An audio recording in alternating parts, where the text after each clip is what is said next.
angle Q equals 90 degree. Side QR equals 8 centimeter and side PR equals 10 centimeter.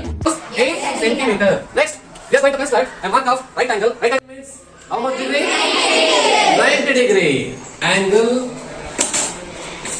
Next, we'll make another side. It is Q. Length of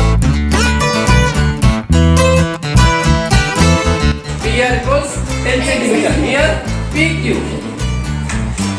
We put on the R vertices. We can make a point on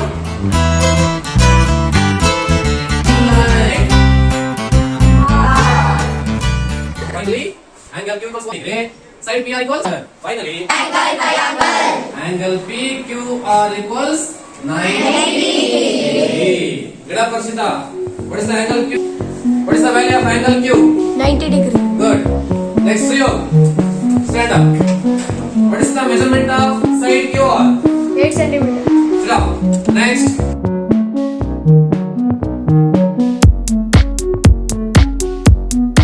Right angle triangle. It's Right angle triangle. that's it.